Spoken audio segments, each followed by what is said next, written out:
Você já ouviu falar nos descaminhadores do ouro?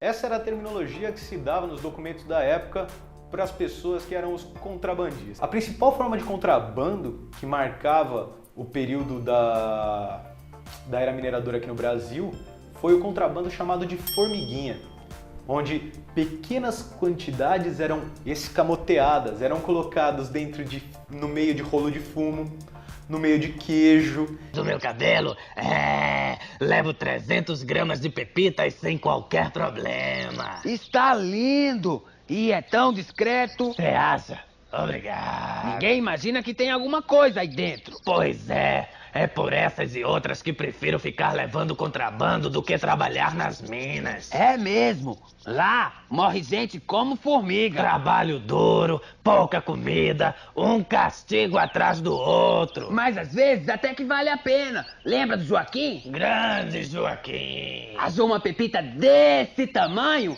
e acabou comprando a sua liberdade. Grande Pepita, grande Pepita. Inclusive, é aí que aparece uma história que é muito conhecida, que é o Santo do Pau Oco. Você está vendo aí uma imagem do Santo do Pau Oco, né? Que eram santos de madeira, que eles eram ocos, se colocava o ouro ou em pó ou em pepitas ali, e eles eram levados muitas vezes por falsos padres. A Fazenda Real vai encher as estradas com seus dragões fiscais e eu vou continuar a fazer o ouro passar debaixo dos seus narizes. Ou vocês acham que alguém vai suspeitar dos meus santinhos do pau oco? Os meus frades parecem frades, homens de Deus, mas com uma quedinha para o ouro, porque afinal de contas ninguém é de ferro, não é verdade? O contrabando, ele tinha duas rotas principais. Uma era pelo Rio São Francisco. Ali ele seguia por várias trilhas até chegar nos portos de Pernambuco, Rio Grande do Norte, Ceará e Paraíba. Outro caminho era a margem do Rio São Francisco. Era não seguir essas trilhas que fugiam do caminho, mas ir pelas margens do rio.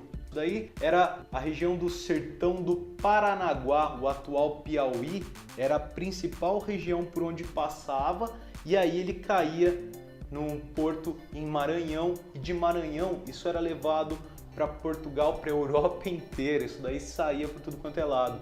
É engraçado que parece uma pequena quantidade, mas era tanta formiguinha que isso daí gerava um valor alto e enriqueceu muito pessoas na Europa e no Rio da Prata.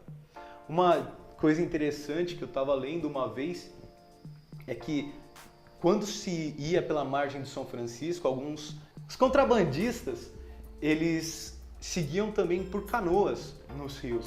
E eles escolhiam sempre, se ia-se pela margem do São Francisco, a viagem sempre seguia só durante a noite, onde a visibilidade dos dragões era mais difícil. Quem eram esses dragões? Eram unidades militares que tinham a função de procurar esses contrabandistas. Mas não é só isso. Além do contrabando, eu falei que tinha violência. Você tinha diversas quadrilhas que viviam ou dentro dos centros urbanos, mas você tinha quadrilhas que habitavam a região das serras, que assaltavam viajantes e eram abusados, inclusive atacavam caravanas do próprio governo da Intendência de Minas. As principais delas são citadas no livro Brasil, uma biografia. Você tem a quadrilha de Manuel Henriques, que ele era chamado de Mão de Luva, porque parecia que ele não tinha uma mão. E ela era formada por 200 homens. Imagina isso. E, lembre-se, a gente está falando de degredados, de marginalizados. E ali você tinha uma reunião de branco, negro, índio, negro fugido, negro forro, porque uma vez que se obtinha o escravo a alforria, isso não era garantia que ele ia conseguir sobreviver, cara. Muitas pessoas se negavam a dar trabalho justamente pelo fato dele ter sido escravo, pelo simples fato dele ser negro. Tá legal? Dando uma pesquisada na internet, eu tava vendo que o ator Marco Rica, ele interpretou esse personagem na novela Liberdade, Liberdade, que se passou em 2016. E a história, inclusive, ela foi transformada num spin-off, sobre o qual eu infelizmente não posso falar a respeito porque eu não tive acesso ao conteúdo que tá no Globoplay. Então, essa enorme quadrilha, ela fazia uma exploração de ouro clandestina. Eles encontravam veios e exploravam, ou então, durante a noite, eles invadiam uma lavra e iam lá no túnel escavar e eles realizavam assaltos. Outra era a famosa Quadrilha da Mantiqueira. A Quadrilha da Mantiqueira, ela era liderada por um cara chamado José Galvão e o que se sabe é que ele era um cigano. O apelido dele era Montanha, pelo tamanho que o cara tinha e ele andava sempre com cabelo comprido, tá legal? Onde que eles atuavam? Na bifurcação do Caminho Novo, bem na região de São João del Rei. E eles ficavam ali atacando constantemente comboios e comerciantes. E aí tinha um problema, mano. Como é que você ia peitar os caras? Eles faziam emboscadas, é um sistema de guerrilha. Eles esperavam a pessoa passar e assaltavam, matavam todo mundo, jogavam os corpos e sumiam dali. Você não encontrava a pessoa, você não conseguia fazer frente militar a elas.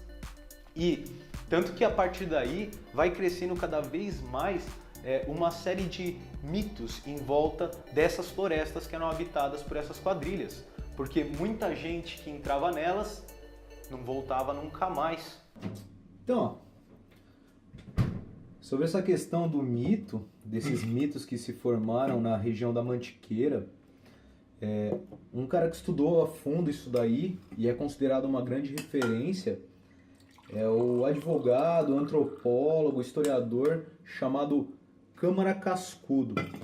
Se você quiser saber um pouco mais e entender mais sobre o que é o folclore brasileiro e como se foi compilando, reunindo informações sobre o nosso folclore, você pode dar uma olhada aí sobre o Câmara Cascudo. O brasileiro ama saber por que é brasileiro, as razões da sua atividade, da sua mentalidade, do seu conceito de brasileiro.